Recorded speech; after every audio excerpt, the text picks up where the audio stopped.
All right, we are back live. So anybody can come back over here and find us again on the Untold Radio Network. So we will give it a second. There we go. Now we got people back in here. So welcome back to the show. We are going to continue on our discussion here with Richard Freeman on cryptozoology. So the question that I was trying to get answered was so from the time that someone spots an animal in the wild and to the time that it was discovered, what would you say is the average time between that? That's impossible to answer. It's different for every animal. Depends on who gets the specimen, if they get a specimen, how long it takes to get back to the West, to inverted commas civilization, and then how long they take examining it. Now, if I were to bring back an entire intact body of a yeti from Bhutan or somewhere, it would be pretty damn soon. If I bring back just a few bones, they'd have to look into the structure of the bones, the internal DNA, if they could get any out. So it all depends on what kind of a specimen it is, from where, and who's looking at it. No, that makes a lot of sense.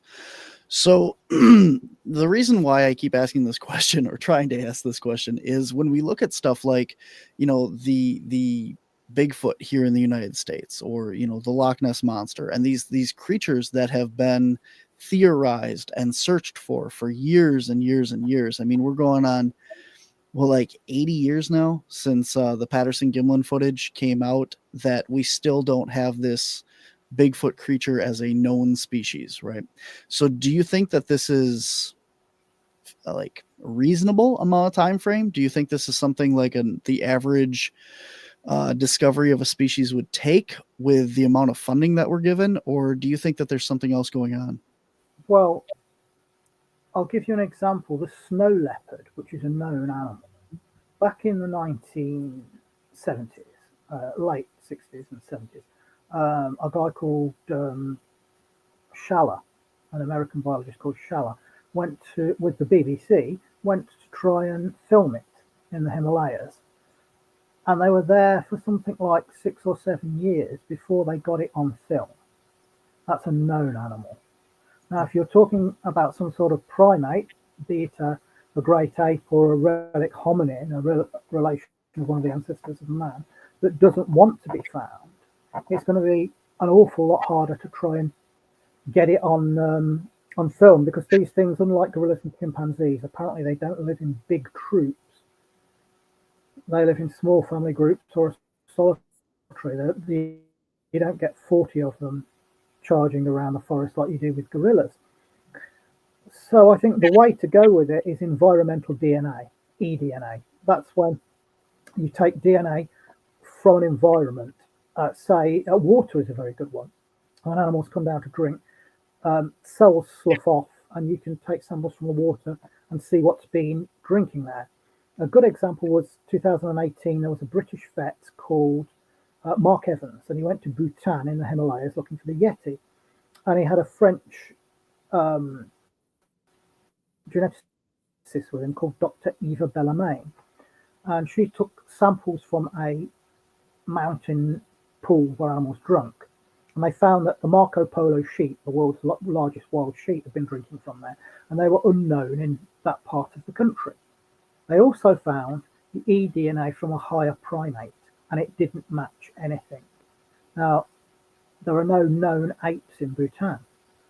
So it's almost certainly the eDNA of a yeti. Now, I tried to get hold of that sample, and I approached Dr. Bellarmine, and she said that she no longer works for the company that has the sample. They were a French company called Spygen. So I got a French friend actually to write to Spygen and say, we'd like to get hold of this sample because we have other geneticists wanting to work on it. Because here at the CFZ, Centre for Fortean Zoology, we're in touch with geneticists who are interested in this. And they said, we can't give it to you because it's not legally ours to give away. So my friend wrote back again saying, well, can you put us in touch with the legal owners so we can talk to them directly? And then he said, unfortunately, the specimen has now been destroyed.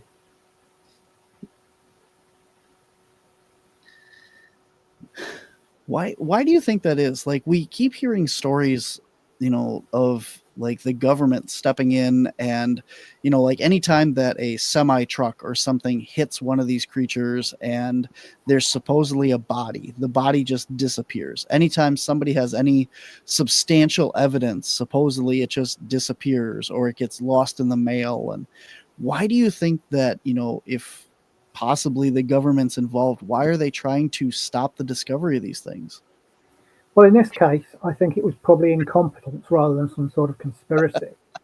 I Yeah. think it was being held at some company who didn't know um, exactly how important it was, and it was just tipped away or accidentally lost. Or you wouldn't specimens get lost in museums all the time and mislabeled. And Delcourt's giant gecko was discovered in a French museum, and it was on display to the public, unlabeled. Nobody knew what it was or where it came from until a gecko expert saw it. And this thing is a meter long. It's about 3 feet long, the biggest gecko in the world. And they've worked out it comes from New Caledonia, but nobody knows if it's still around or not. But a gecko expert saw it and his jaw hit the floor. This was on display in a museum unlabeled. And I think it's likely that some orang-pendek material has been mislabeled in the past from colonial era, mislabeled as orangutan, and it's probably in the basement of some Dutch museum somewhere. I think that's a very fair point. I think we give all of our organization stuff way more credit than they deserve with the handling of new discoveries and the unidentified. Like you said, there's been so many cases of things being discovered just in museums because improper labeling or just people get a bunch of specimens at a time and don't know what they are and get stuffed in a drawer. Absolutely. I think it happens all the time. There are something ridiculous like 30 million specimens in the British Natural History Museum, most of which are off in jars in storage off show, and they go back to over 200 years.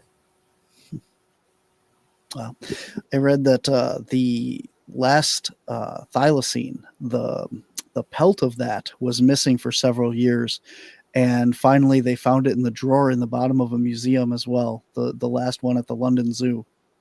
Yeah, they did. But that's another animal I've been on the track of. I've been down to Tasmania 3 times looking for this creature, the Tasmanian wolf or thylacine. It's a carnivorous marsupial which resembles a wolf or a dog due to what we call convergent evolution, where two completely unrelated species, often opposite sides of the world, evolve to resemble each other because they're inhabiting similar ecological niches with similar evolutionary pressures on them.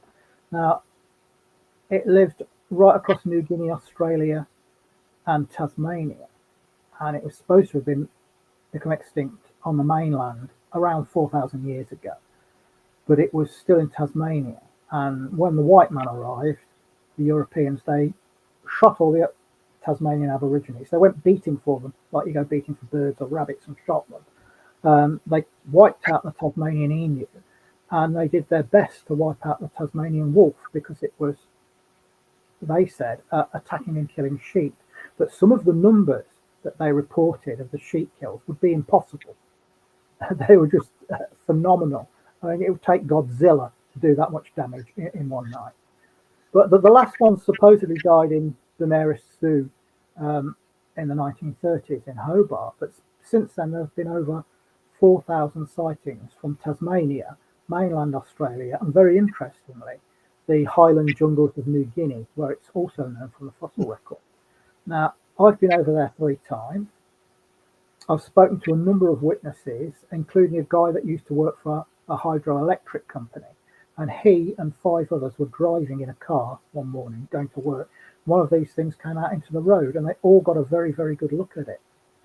Another guy who owns an arboretum, he said that he was driving from the capital city, Hobart, to Launceston, the second city, and he saw a Tasmanian wolf running, and he had his wife in the car with him, running alongside the road, trying to get under a barbed wire fence. And another car stopped full of people, and they saw it.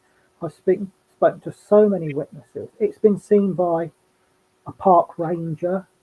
It's been seen by a zoologist, Hans Narding, and there was even a computer program that predicted its continued existence. A guy called Professor Henry Nix wrote a computer program called BioClip, and it was meant as a research tool.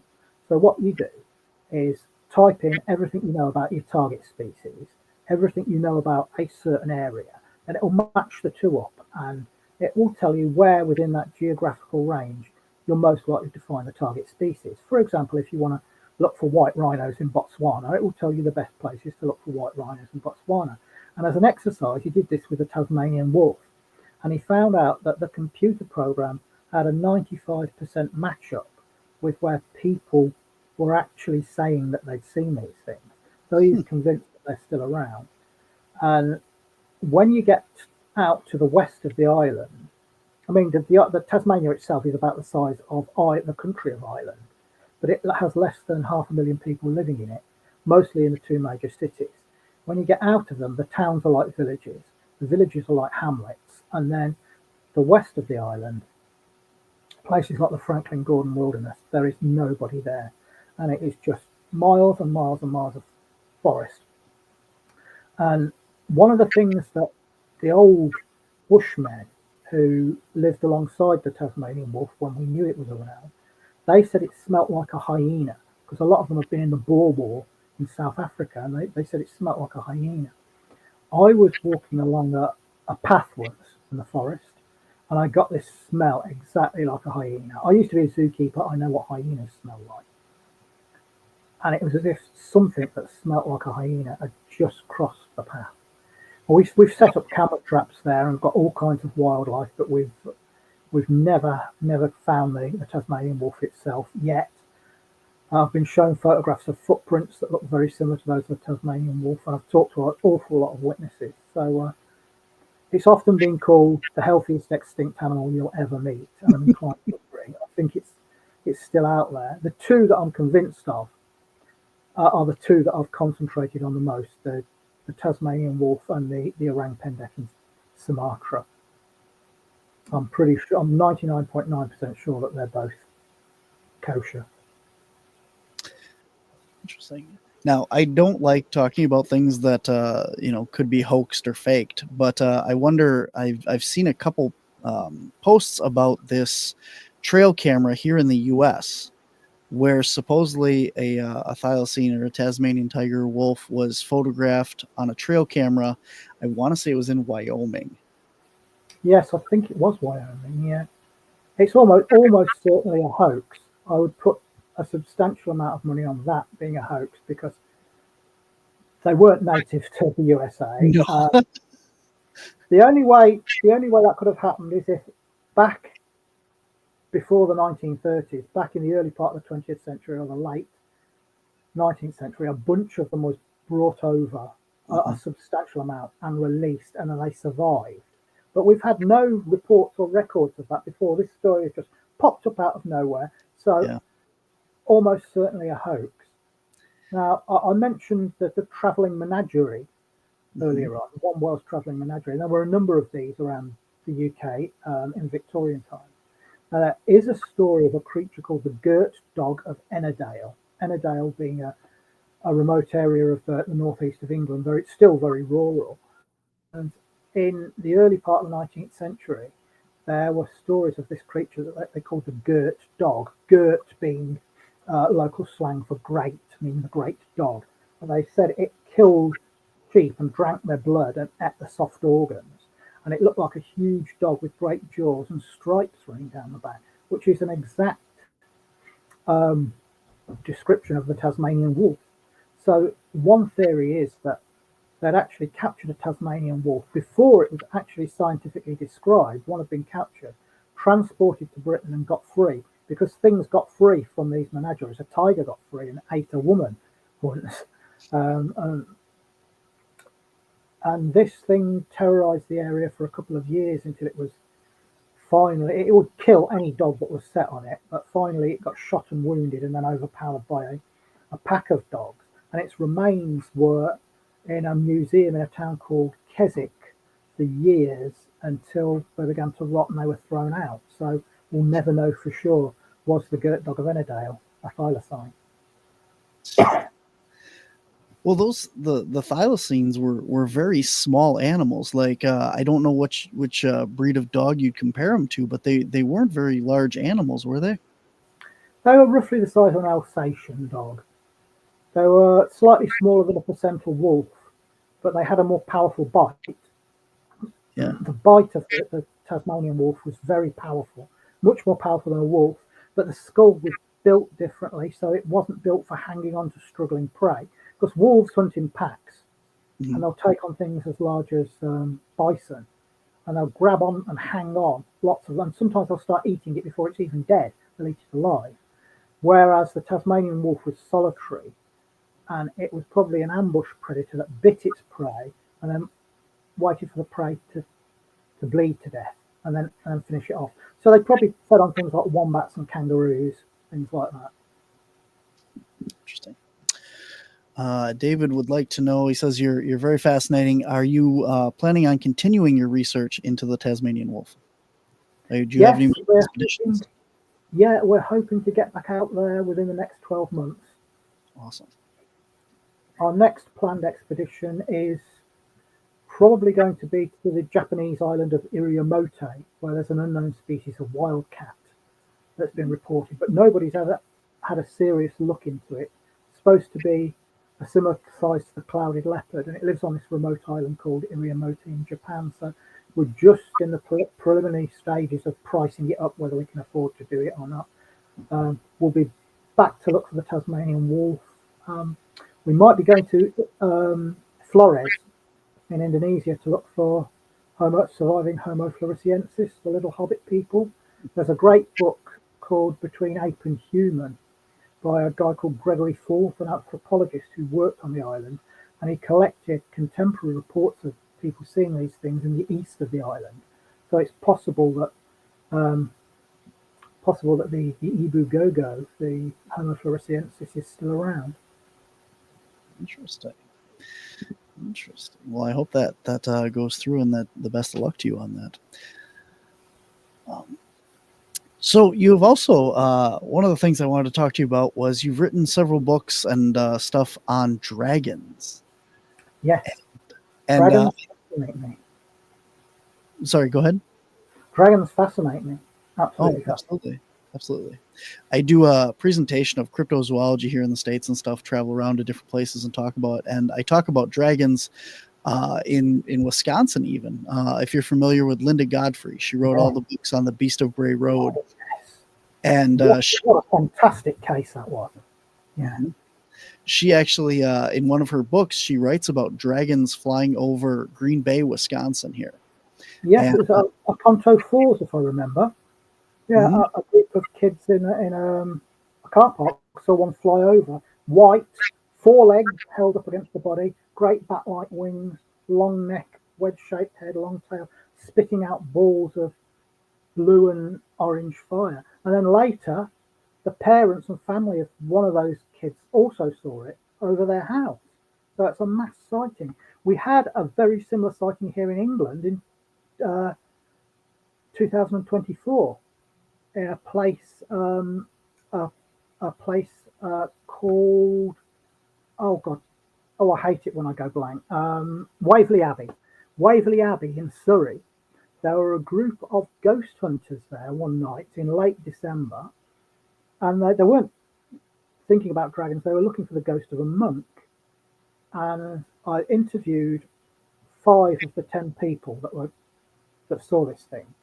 And initially, a Polish lady called Dora looked out from the castle and over some woods and saw an enormous bat-winged animal.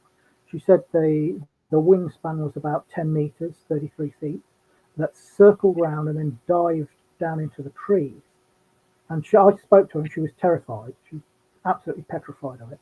And then everybody else saw 2 smaller ones with 10-foot wingspans flying over the castle. One of them landed on the castle ruins and one of them landed in an ancient yew tree. And they said they looked black until you caught them in torchlight, and then they were silvery coloured. They had long heads, long necks, a long tail with the arrowhead shape at the end, and these bat-like wings. They weren't bird wings, they were leathery and bat-like. And initially I thought maybe they'd seen a large bird like a heron flying at night. And they said, no, they were not. They were reptilian looking, and they had these ribbed bat-like wings. And eventually both these things flew on. But most of the people that saw them were badly frightened by them. And I've been to this place, I've interviewed the people, and it's an ongoing investigation. And I've been collecting modern day accounts of dragons from all over the world, and there are ones from the US, from Europe, from South Africa, loads from Asia. And they appear to be paranormal in nature. So they're not a flesh and blood animal like a crocodile or a anaconda. These are a very ancient, possibly the most ancient of all paranormal manifestations. If you're painting with very broad strokes, monsters fall into two categories. You've got your true cryptids, which are unknown animals like the yeti, the Mongolian deathworm, sea serpents, and things that are supposed to be extinct but might still be around, like the Tasmanian wolf and the giant ground sloth. And then you've got, for want of a better word, these paranormal ones, things like Owlman, Mothman, modern day sightings of werewolves, modern day sightings of dragons. And there are more modern day sightings of dragons than you would think. There are actually a hell of a lot. I talked to a guy who saw one in the 90s in the middle of a storm. He saw this thing with great wingspan flying in a storm. And he said it turned and looked at him with these eyes, and the eyes seemed to glow, and he was absolutely terrified. There's a case from South Africa in 1977 when a farmer heard his cows bellowing and screaming. He went out to investigate, and he saw this huge yellow bat-winged reptilian thing biting into one of his cows. And he said it had jets of smoke coming from the nostrils. And he said it was a literal dragon. Do you remember the volcano that went off in Iceland a few years ago? And a massive volcano, and it meant that most of the world's airways were affected, and a lot of air traffic had to stop for quite some time while this volcano erupted. Well, Lars Thomas, who I mentioned earlier, who does our hair analysis, he was approached by a guy from Iceland who knew he was interested in strange animals, and he said he was looking at the eruption through binoculars, and there was this great plume of ash, and he said then he saw what he thought was a plane in this plume of ash spiraling upwards, and he thought, goodness, it's a plane in this eruption. And then he said the plane started to beat its wings, and he said it was this immense dragon, and he says either I've gone mad, this is some sort of insanity, or I saw a dragon coming up out of the volcano.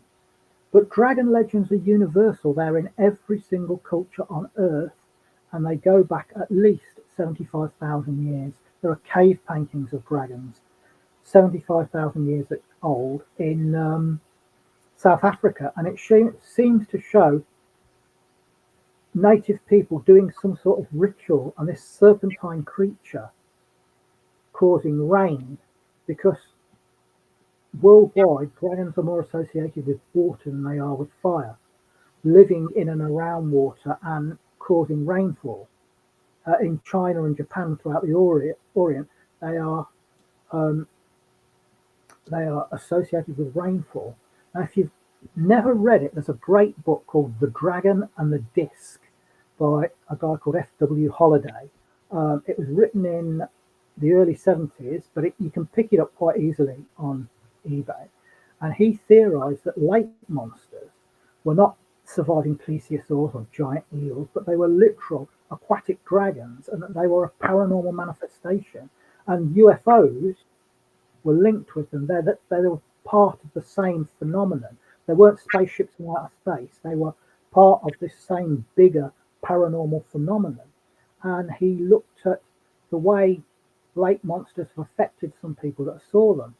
He interviewed a librarian called Georgina Carberry from Clifton in Ireland, and a friend of hers, and a group of them had been to a place called Loch Fada in the Republic of Ireland, and they'd gone for a day's trout fishing, and they'd seen this creature emerge from the lake, and they said it had jaws like a shark. The visible part of the body was around 30 feet long, and it was moving in a worm-like manner, and it terrified them. and they all ran into the car and drove away. And she had this feeling that somehow it was psychically pursuing them. They had this feeling that it was coming after the car, and they never dared go back to the lake again, even years later. At Loch Ness, something very similar happened. A woman called Greta Finley and her son, and I've seen an interview with her son. He's an old man now, but this happened in the 50s as well. They were fishing from a pier when this creature emerged, this humpback, snake-necked animal, and it terrified them so badly they just dropped everything and ran, and they gave up fishing. And the mother said she'd never want to see the creature again, even behind 6-inch steel bars. So it seems that they have this, they can project this kind of fear. And this was a very popular theory in the early 70s. And in 1975, a guy called the Reverend Dr. Donald Oman actually exorcised Loch Ness. He was an exorcist, and during his long career, he's passed away a long time ago now, but he was supposed to have dealt with demonic black dogs, vampires, all sorts of things. And he exorcised Loch Ness with F.W. Holiday with him, who was convinced that this creature was a sort of demonic serpentine dragon, a literal evil supernatural entity. But of course, the exorcism didn't work because people still see the Loch Ness monster. But this extreme terror has been felt with other things as well. There's a creature called the Owlman that's been seen in Cornwall in the southwest of England. It's not unlike Mothman of Point Pleasant. It's very similar in a lot of ways. But the people that have seen that have experienced extreme terror and nightmares lasting for years afterwards. I know one of the witnesses. He's a friend of mine, and he saw it when he was 14 together with his girlfriend. And he's now a very, very well-respected scientist. And obviously I can't give you his name because he works with all sorts of organizations and he's very well-respected. But he said he had the feeling it somehow pursued them back from Cornwall, where he was on holiday, back to his home in the south of Britain, hundreds of miles away. And it was lurking in the woods outside of his house. And he and his girlfriend kept seeing it in the woods on the way to school, and he had nightmares about it for years afterwards. And he's about 50 now, and he's still frightened of what he saw that night. The Yowie, the Australian wild man, there's cases of that generating extreme fear. A couple of my Australian friends, Tony Healy and Paul Croppo, wrote a very good book on the Yowie. In fact, they've written 3 very good books on the Yowie. But they note a case of some teenagers who met one of these things whilst out hiking, and they said it moved incredibly fast and seemed to be stalking them. But they had this extreme terror. It seemed to project this fear, and they were so frightened that they huddled on the porch of a closed pub whilst the guy rang his mum with his mobile phone to come and collect them. And the mother came to collect them, and even though she didn't see the creature, she had this overwhelming fear as if this thing was chasing the car. Now, Britain is a small island, very, very depleted in wildlife. Most of our forests are gone. The forests that are left couldn't support anything like a yeti or a Bigfoot. But you get occasional reports of these hairy creatures. Oh, over 20 years ago now, I investigated a series of reports around a place called Bowlam Lake in the north of England. And there is no way, this basically a country park, a lake with some woods around it. You couldn't hide a creature like that there. But people were reporting this huge hulking figure. And one woman I talked to, she and her son had gone to the park and she saw the creature. She said it was this tall, hairy thing. It made a noise that reminded her of Chewbacca out of Star Wars. And that vocalization is actually an American black bear. But she said it was this man-like figure, and it made this noise. She had a feeling it was somehow rushing at them, even though it was standing still. So they were so frightened they got in the car and drove away. And she had a feeling it was somehow pursuing them. So this idea of pursuit, these things can frighten from a distance and somehow psychically pursue you. We find it again and again and again. But these things aren't true cryptids. They're not unknown animals. They're some sort of ancient supernatural paranormal manifestation, and the dragon is the most ancient of them all. do you think that fear might come from like infrasound or something of that nature? That has been postulated for things like Bigfoot. Yeah. And we know that tigers employ infrasound to release their prey. Sperm whales use it to stun giant squid when they're hunting giant squid. But with this, it's not just when they're in the vicinity of the creature. The fear persists long, sometimes months or years or decades afterwards. Huh. And if you look at monster reports around the world, they all seem to conform to what I call the global monster template. In virtually every culture, you have the same kind of things reported. You've got monstrous reptiles, dragons and lake monsters and serpents. You've got monstrous birds, thunderbirds, rocks, owlmen, tengus, things like that. You've got monstrous dogs, demonic black dogs, werewolves, things like that. Monstrous cats that mysteriously appear and disappear.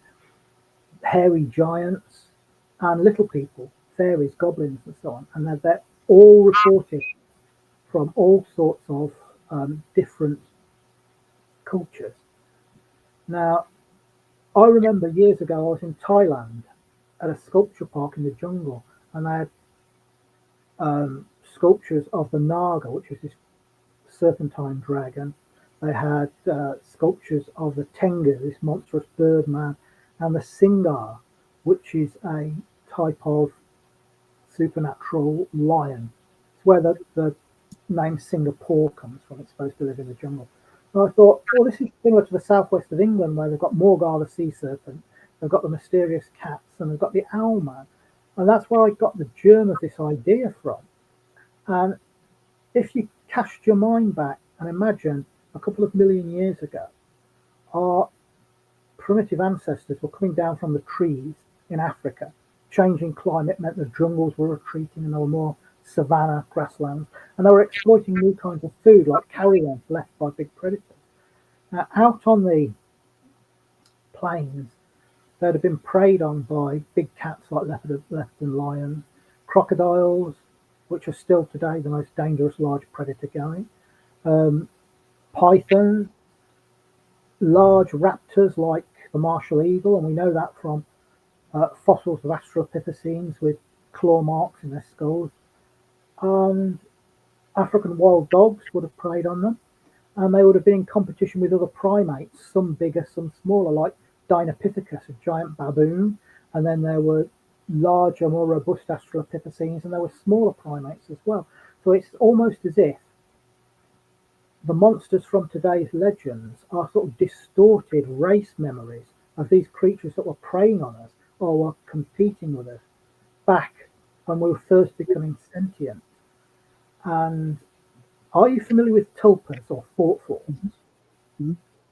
Well, my theory of the great monster template, the universal monster template, is that these terrors are gestalt, subconscious thought forms that are, under certain circumstances, created by the subconscious of mankind, and then they can take on physical form and interact with their environment, leave traces, kill livestock, scare people, and then vanish again like ghosts.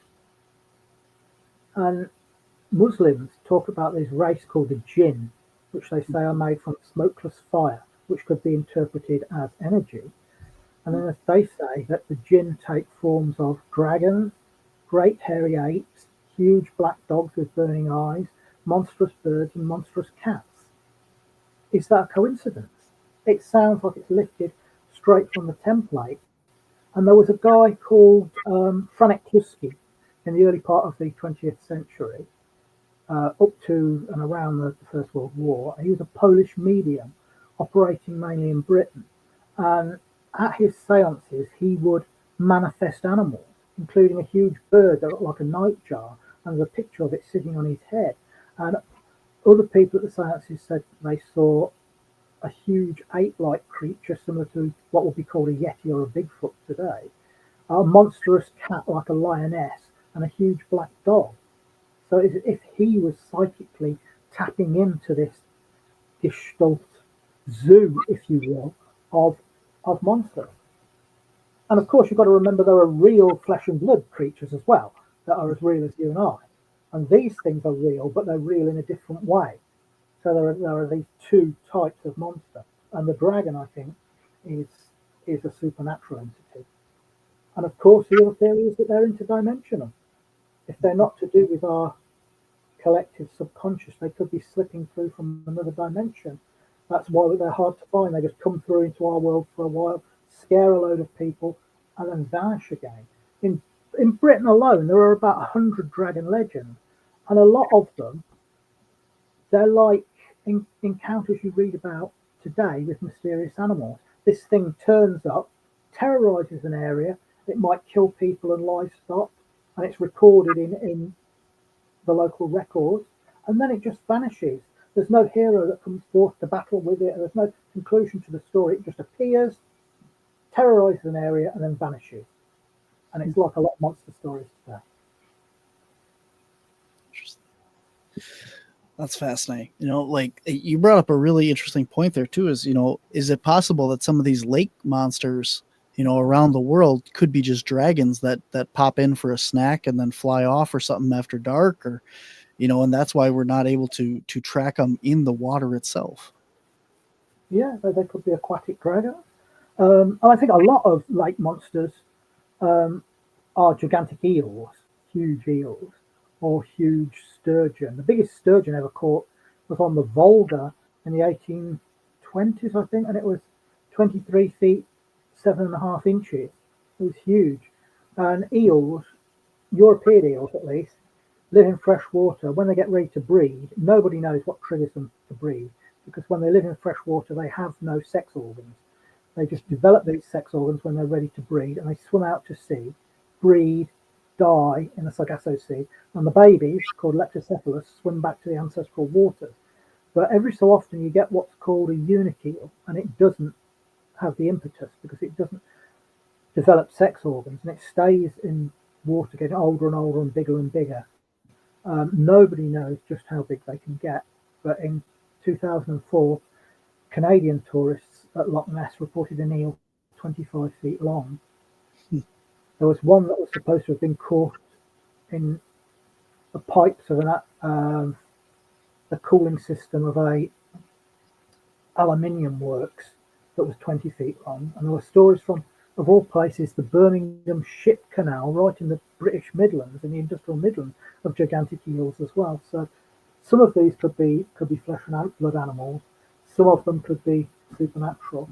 And of course, at Loch Ness, we've got Aleister Crowley, the great magician who brought burlesque in house to do the ritual of Abramelin the Mage. Abramelin the Mage was a guy who travelled through the Middle East looking for real magicians, and he's meant to have met a magician that taught him to do this rite, the rite of Abramelin the Mage, called so because he was it down. He didn't invent it, this old Egyptian magician invented it, or researched it. And it took 18 months to do, and it required certain architecture. So Crowley started to do this right and brought it in-house because the architecture was right. He tried it in London and it worked because the architecture was right. It was to call down and bind the four great dukes of hell, one of whom is Leviathan, who was a sea dragon from Hebrew folklore. And the ancestry of Leviathan goes back further than that. It goes back through Tiamat, who was a dragon goddess of chaos, right the way back to the Sumerian Ker, who was the god of the void and chaos, who took the form of a great dragon. And the others were Belial, Lucifer, and Satan. Satan and Lucifer are two different entities. They've been conflated now, but they were two different things.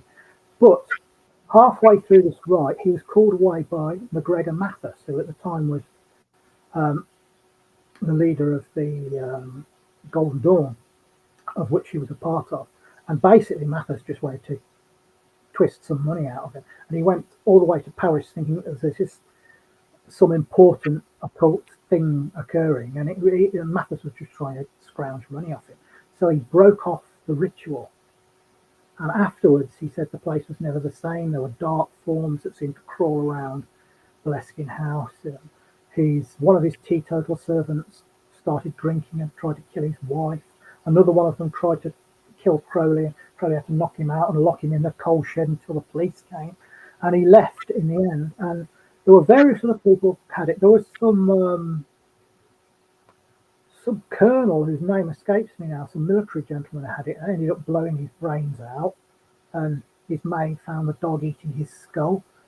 And then Jimmy Page, the musician, brought it.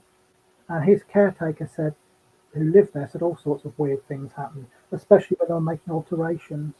A poltergeist outbreaks, and one night he awoke in bed and there was some pounding at the door, like some huge creature was outside the door, and he could hear it snuffling and breathing, and it was there until sunrise. And it's been burnt down twice recently. I've heard stories of werewolves being seen in the grounds of it. In the 1960s, the late 1960s, an American student found the remains of what looked like a magical rite.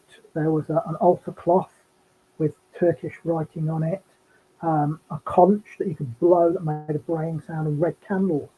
And it looked like it had been just left, as if they disturbed whoever was doing it. And the altar cloth was taken to the British Museum. They identified it was the Turkish script for dragon. So now the place is being reopened to the public. It's going to be open to the public when they're repairing it at the minute. I'm not sure if it's open yet, but that's the plan. But all this weird stuff was happening around Loch Ness after Crowley had been doing his ritual. Wow.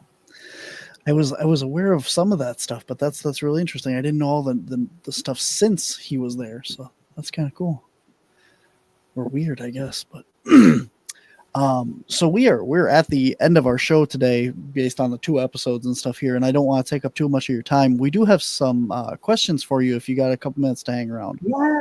I'm not in any hurry tonight. I've got nothing on. Awesome. All right. Well, let's see. We're going back to the beginning here, and NW Native Tracker says the Australian Yowie looks like the Gugwi here in America. They are not Bigfoot. They are primate, unlike Bigfoot, which is a humanoid. Do you have any thoughts on that? Well, it wouldn't surprise me if there's more than one type of unknown primate running around North America. It wouldn't surprise me at all. There's a guy called Neil Frost who's just written a very good book called Fatfoot, Encounters with the Doulagal, where he postulates that the Australian Yowie isn't a primate at all. It's a marsupial. But we talked about convergent evolution earlier on. And the Tasmanian wolf is an example of that. But there was the marsupial lion, Thylacoleo, which had a lifestyle like a big cat. And there was even a creature like a rhinoceros called Nototheria. So a lot of marsupials were convergent. And Neil Frost says, well, where are the convergent apes? Where are the marsupial apes? And he thinks that the Yowie is related to these giant prehistoric kangaroos, which rather than hop, walked. And are these omnivorous, hairy, bipedal, superficially ape-like creatures, but they're actually marsupials, which is his theory. But the book is well worth a read. Interesting. All right. In all of your global expeditions, whether it be the Gobi Desert, the jungles of Sumatra, or the Himalayas, was there ever a moment where you felt you had crossed a threshold where the mystery you were chasing suddenly felt real, almost like a line between folklore and zoology had blurred? Oh, what a great question. Thanks, Dave. Yes, several times. Most notably, when the first time I was in Russia, we were looking for the Russian wild man, the almasty, and we were staking out this old abandoned farmhouse where this creature had been seen. A few years before, some shepherds were on the veranda, and this creature one evening stepped onto the veranda, walked along it, just moved one of the men out of the way, carried on, jumped off the end of the veranda. This huge 7-foot hairy, some kind of relation to one of the ancestors of man. Um, and we were staking it out. We'd put fruit, meat, honey, red wine out with camera traps. And one of the witnesses we spoke to said it, well, more than one of the witnesses we spoke to said that the vocalization was like a bird, would make a twittering sound like a bird, these creatures. And we were on the veranda just waiting in the darkness, and there was a twittering noise, and one of the camera traps went off, and I thought, wow, is that an almasty? This was about 10 o'clock at night. And then nothing happened for ages. So we went into the farm, this old farm, to warm ourselves to it. They had an old-fashioned range in there. The farm had been abandoned since the early 70s. One of my friends fell asleep on a manky old mattress, but myself and a friend called Adam Davis, we were there warming ourselves, and the door, which was about 7 foot tall, was slightly ajar, a few inches, letting moonlight and starlight in. And we heard a deep, guttural vocalization from outside. And I said to Adam, "Did you hear that?" And he said, "Yeah." 25 seconds later, something walks along the veranda. As it passed the door, whatever this thing was on two legs, it blocked out the sunlight, so that the starlight and the moonlight to a height of over 7 feet. And it was on two legs. And I said, "It's out there on the veranda." We grabbed our cameras and went running outside, but all we found was silence and darkness. Whatever it was had vanished into the night. And in the morning, we checked all the camera traps, but all we got was vegetation moving. So was that an almasty? Were we in 12 foot of an almasty? Maybe. But when we were in the Gobi Desert is the size of Western Europe, and it's got about 1 million people living in it, mainly in Ulaanbaatar and Dalamzagad. When you get out to the Gobi Desert, you can drive for miles and miles and miles without seeing anybody or even any livestock. And we talked to about 24 witnesses who'd seen the death worm, and they were all describing an animal, salami-shaped, scaly, reddy brown animal. It's some sort of burrowing reptile. It's not a worm at all. Maybe Amphisbaena or worm lizard type of reptile that burrows under the sand, but it's unknown to science, whatever it is, and they're all very, very frightened of it. But we also heard stories of contemporary sightings of dragons coming up out of wells. There was one case where a dragon is supposed to have been seen in a well, and it was in the Soviet period, the communist period, and local communist officials interpreted this as a religious story, so they poured oil down the well to show them that there was no dragon there. Within a week, 2 of the men were dead, and the other one apparently was impotent, according to the story. But there's another story of a travelling doctor, and instead of counties in Mongolia, they have these things called sums, which are areas, and some of them are the size of a small country, and a doctor will go to the sum centre, the largest conurbation within that sum, to see people. And we were told about a doctor who was at one of these sums just a couple of years before, who had gone to draw water from a well, and when he went to draw the water, he said he saw a dragon coiled up in the well. And it had a face like a camel or a deer, horns, and a great coiled green body. So that was a doctor, an educated man. Interesting. Let's see. Techno Shaman said there's a massive story in the late 70s and early 80s with a werewolf in the UK. A guy got possessed, and there are documented police reports and everything. What do you think of the werewolf reports? Oh yeah, well there are contemporary werewolf reports today. My good friend Peter Laws went looking for one in Yorkshire a few years ago. But this one he's talking about, I think, is a Hexham case, very famous. And this was actually shown on primetime news in 1975. It started in the late 60s, 69, I think, where 2 kids in the village of Hexham were digging in the garden, and they found 2 heads, stone heads. One of them they said looked like a witch, one looked like a skeleton. And they brought them into the house, and then there were like poltergeist activity all around the house. And the neighbour said that they saw this half man, half beast creature. So a woman called Dr. Anne Ross, who was an archaeologist and an expert in Celtic Britain, and the ancient Celts took these to her house to examine them. And she said she woke up one night and in the doorway was this creature, half man, half wolf, this black-furred werewolf, wolf's head, man-like hairy body, great teeth and claws. And it looked at her, turned, and then ran off down the corridor, and she could hear its feet padding. And then later, she and her husband had been out, and the daughter was in alone. And when they came back, she was in hysterics because she had seen it, and it acted in the same way. It looked at her, terrifying, and then turned around, vaulted over the banister, and ran down the stairs, and she could hear it padding as it went. But the thing is, nobody knows what happened to the Hexham heads. They were passed on to another guy to examine, and they appear to have been lost. And most of the people involved in it are now dead. Anne Ross is dead. And it's another thing that's probably in some museum somewhere. Now, another interesting aspect of that is if you look at werewolf legends in Europe, they don't look anything like the werewolves or dogmen reported today. They're not these half man, half wolf creatures you see from the movies. They are people that transform entirely into wolves, indistinguishable from any other wolf except for maybe weird behavior. And the stories went that they were given a belt or a coat of wolfskin by a sorcerer or the devil so that they could transform into a wolf to do mischief. I mean, the original werewolf stories may have started with wolves contracting rabies, so they lose their fear of human beings and then attack people and then pass on the curse by biting because they pass on the disease. But they're nothing like the werewolves of today, the wolfmen of today, which is really interesting. It's almost as if the phenomenon has updated itself to our expectations because of werewolves in cinema and literature are these half man, half wolf creatures, whereas the original werewolves looked wholly like a wolf. That's interesting. That's kind of like, like you were talking about earlier, more the tulpa behavior, the thought forms of adapting to what we think we should see. Yeah. I know in the early days and stuff, back when the Salem witch trials and stuff were going on here in the US, you also had werewolf trials over in Europe, right?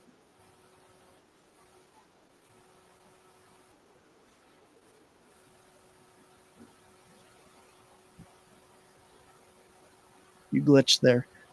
Did you had werewolf trials very similar to the witch trials in Europe, correct?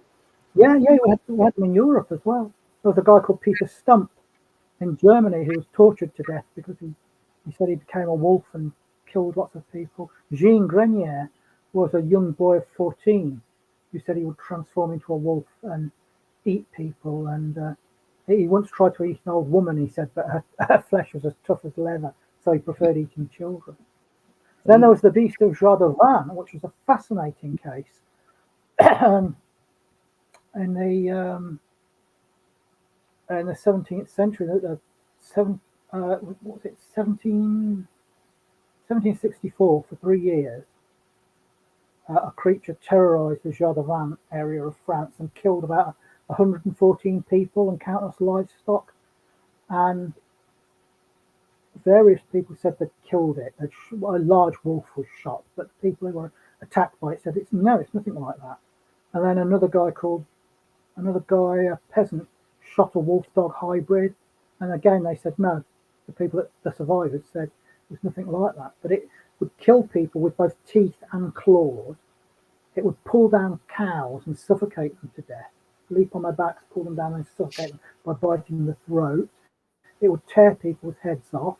It was the size of a donkey, reddy brown, had a broad head, great teeth, a long tail with a tuft at the end, and it roared.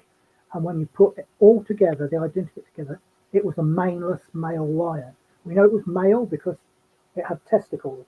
One time it grabbed hold of a kid, and a woman jumped on its back and squeezed its balls as hard as she could. It let go of the kid and scalped her with its claws. Wolves don't attack with the claws, they attack just with the teeth. But unfortunately, the kid died and she was scalped. But it was a big cat and it was a maneless lion. And the thing is that at the time, this is before the French Revolution, the people in France noblemen and noblewomen often had private menageries, and there was a thriving trade in exotic animals not that far away from Jardin. And the Jardin case is only the best known. There are many other cases of strange beasts killing people and livestock. There's one in the area, an area of folk called Limousin, the beast of Limousin, which also sounds like a big cat of some sort. So it's probable that exotic animals are getting free from these private French menageries and eating the peasants. It's just that the beast of Jardin is the best known one internationally. But there's no doubt it was a lion. It roared, it had a tasseled tail, it killed like a lion. And some male lions don't develop manes. The famous man-eaters of Savo, which killed all the people on the railway in Africa in the late 19th century, they were two brothers, and they were maneless as well. They killed about 300 people before they were finally shot. Techno Shaman would like to know, have you covered Marduk? Marduk, the god who slew Tiamat, the dragon of chaos. He had in Babylonian legend, he had a bag containing all the winds in the world and a bow and arrow that shot lightning. And Tiamat was the mother of all the gods and goddesses, but also she represented the ocean and chaos. And when she opened her mouth to swallow him, he opened the bag of winds, and they rushed into her body and made her bloat up like a balloon, and he shot an arrow into her jaws, and she exploded, and half of her became the sea and half became the heavens and the land. Interesting. What about Pazuzu? Pazuzu, he's best known for being the demon or jinn in oh god, what's the horror film with a girl that gets possessed? Oh bloody hell, not The Omen, The Exorcist. Yes, and he has the head of a bird and bird's wings and a man's body. But if you look at him in actual mythology, he wasn't evil. He was supposed to keep away evil spirits. And he has a pine cone, and he dips this into herbal mixtures and liquids and sprinkles it to keep things away. But the interesting thing is this motif of a bird-headed man with wings. It's found again and again. You've got the Garuda in mainland Asia, and then the Tengu in Japan, and these bird-headed bird-human hybrids. The harpies from Greek mythology, which are the other way around, women's heads on birds' bodies. Interesting. Oops, hang on. Yep, there we go. All right, so South Downs National Park, England. Locals reported encounters with growling humanoid creatures navigating steep terrain with unsettling ease. Witnesses described the entity as exhibiting behaviors and physical characteristics that led some to believe it not to be human. Well, you do get these reports of Bigfoot-like creatures in Britain. As I said earlier, there is no way a creature like that could live undetected in Britain, because you can't just have one. You've got to have a base population to prevent genetic drift. And they would be seen all of the time. I mean, the biggest forest in Britain is in Scotland. It's the Cedar forest I can't remember the acreage of it, but it's tiny compared to the forests in the USA and Canada. So these creatures, I think, are paranormal manifestations. Some of them are mistaken identities. Some of the people involved in British Bigfoot are just attention-seeking nuts who make things up. And you'll get that anywhere, but only to a small degree. I've found that liars and deliberate hoaxes are very much the minority. It's mainly mistaken identity. But some of them, I think, are paranormal manifestations. I mean, my friend John Downs saw one at Bowland Lake, and he was one of several people that saw it at the same time. And he described it as being black, about 7 feet tall, muscular, moving impossibly fast through thick vegetation, looking like a speeded up film, but it seemed to be two-dimensional. It seemed to be flat. He described it as like a man-shaped hole in reality. Yeah, one of the couple stories from Linda Godfrey of the Beast of Bray Road here in Wisconsin describes it as being two-dimensional, like a cutout as well, like a shape. I find that really interesting. That that. Yeah, Linda Godfrey was. I knew Linda Godfrey. I never met her face to face, but I spoke with her a lot online. She was such a kind-hearted person and a great researcher, and I love her books. I think one of the first sightings of the Bray Road beast, the one where it lifts the dead deer off the back of a truck. Mm-hmm. I think that was probably a bear with mange. Because if you see a black bear with mange, they do look like werewolves, especially when they're standing on their hind legs. But some of the others clearly weren't, the ones that attacked cars and ran on their hind legs. So it's often the case with many ongoing Fortean cases. It's not an either or. You get things that are explicable, and then you get things that are inexplicable. And the skeptics will always try and use the explicable ones to explain the whole of the phenomenon when they can't. Absolutely. It's terrible to try and explain one thing with something else, and you hear that a lot, But yeah. All right, man. I really appreciate your time. We have one last question here, and then we will wrap things up. David says, as a cryptozoologist, you work in the field that bridges folklore, unexplained encounters, and scientific investigations. Do you personally lean more towards the possibility beyond current scientific understanding, such as interdimensionality or consciousness-based phenomenon? Do you stay grounded primarily in biological science and zoological possibilities when evaluating cryptids? Hopefully I put that together right. Yeah, it makes perfect sense. Thanks for another great question, Dave. Well, I always start out looking at it from a skeptical viewpoint. You have to clear away all the other possibilities before you look at something strange. So you say, has this person seen a known animal? Has this person been the victim of a hoax? Are they just mistaken? And with most of the things I look at, particularly if we pay for our expeditions out of our pocket, except in the very rare cases we get TV companies to pay for them, and that's very rare. So we always go after something that we think has a good chance of existing, like the Tasmanian wolf, the orang-pendek, the yeti, stuff like that we think are real biological animals that can exist in the environments they're reported in. And they've been reported for a very long time by competent witnesses, like the Tasmanian wolf's been reported by zoologists and park rangers, as has the orang-pendek. So most of the stuff I work with are flesh and blood animals that are real in the same way that you or I or the gorilla at the zoo is real. But things like the dragons of Waverley Abbey, from the get-go, they can't be ordinary flesh and blood animals if they are what the people are reporting. Now, I thought initially they'd seen large birds like geese or swans or herons flying around at night when they don't usually fly. But on interviewing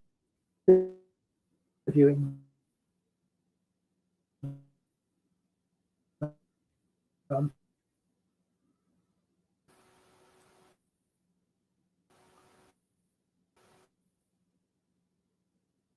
it was clear that they'd seen some.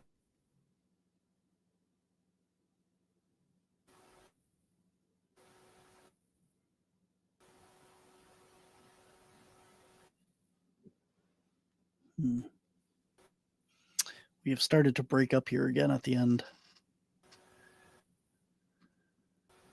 We glitched again then. We're glitching pretty hard right here. There we go. You seem to be back with us. Do you want me to do the second half of that answer again? Yes, please. Yeah. But as I was saying, so most of what we investigate are real flesh and blood animals. Occasionally, we get involved with things that are stranger, like the case of the Waverley Abbey dragons. At first, I thought that they had seen some large birds flying around at night, but having talked to them, it was obvious that it was something much stranger.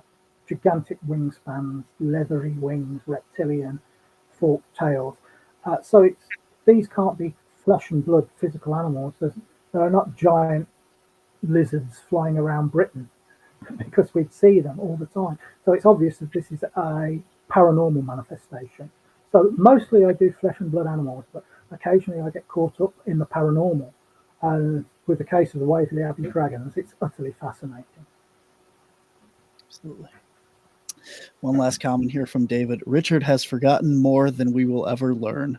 I sincerely reciprocate that statement, David. Amazing. Absolutely. I mean, like the pure fact that you know verbatim Linda Godfrey talking about the dragons of Green Bay, Wisconsin here. I mean, that just blew me away that you knew that account by heart. And it's just fascinating listening to you talk. And her books are brilliant, and she's left such a great legacy. I'm so sad that she's gone. I would love to have met her face to face. I have gotten the chance to talk to her on the phone a couple times, but again, also living here right in Wisconsin, I never got a chance to meet her either. So wonderful lady. Amazing books. Awesome. Well, do you have any new books coming out that you'd like to talk about, and where can people find more about you? Yeah, I have. My latest book is called The Highest Strangeness, and it's about high strangeness Fortean cases, monsters, ghosts, UFOs, and miscellaneous. Really weird stuff that if you're going to hoax a story, you wouldn't do something so bloody bizarre. So it's got giant ghost crabs, the glowing, bubbling, stinking, crawling ghost of a tree stump that haunted a former Doctor Who. We've got Jeff the talking mongoose. We've got a giant cat with human eyes that saved 2 children from a paedophile. We've got hairy sex dwarfs in South Africa. We've got the Irish water rhino. All sorts of freakish, odd, bizarre cases. Sam the Sandown clown from the Isle of Wight. All kinds of deeply weird, and they were chosen because they are so weird. All packed together in one book, and that's called The Highest Strangeness. I've also got a 2-volume set of books on man-eating animals. The first volume is out. The second volume should be out later in the year. And that is called Creatures That Eat People, which is a bloody stupid title that I didn't choose. I wanted to call it Beasts That Prey on Man. But that's about crocodiles, Komodo dragons, sharks, bears, constricting snakes, human cannibals, and stuff like that. Another thing that fascinates me is giant crocodiles, and I'm hoping at the minute I'm in discussion with a French and German TV company for a series where we go around the world looking into these stories of immense crocodiles, some of which are worshipped as gods, some of which are feared as man-eaters, but we're talking about the animals 30 feet plus, and with the most powerful bite of any creature on Earth, and they're still here today. So The Highest Strangeness and Creatures That Eat People are my 2 latest books. But if you type in Richard Freeman to Amazon, you'll get all of my books I've done through the years. Absolutely. And I did put a link in the show notes to that as well, like all your Amazon books, so people can find it immediately right there. So awesome. Well, thank you so much for coming on, and I apologize at the beginning with the technological glitches and stuff. For those of you just tuning in, there's a part 1 of this as well as a part 2. Hopefully we get this put together in one in post-production, and you'll be able to watch it all as one piece. But thank you so much for your time. David says, thank you so much for your time. It's a fascinating interview. Much appreciated. Have a great week. Awesome. Thanks, Dave. Awesome. It's very, very, very kind of you to share your time with us today, and I much appreciate it. Pleasure. you take care and keep up the great work. Good luck hunting your crocs. Cheers. Thanks, Barnaby. Thank you.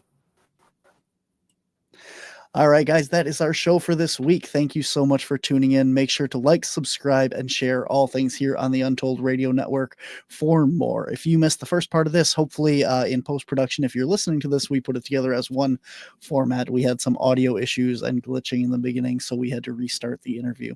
But thank you guys so much for tuning in. I'm your host, Barnaby Jones, and until next time, guys, I'll see you on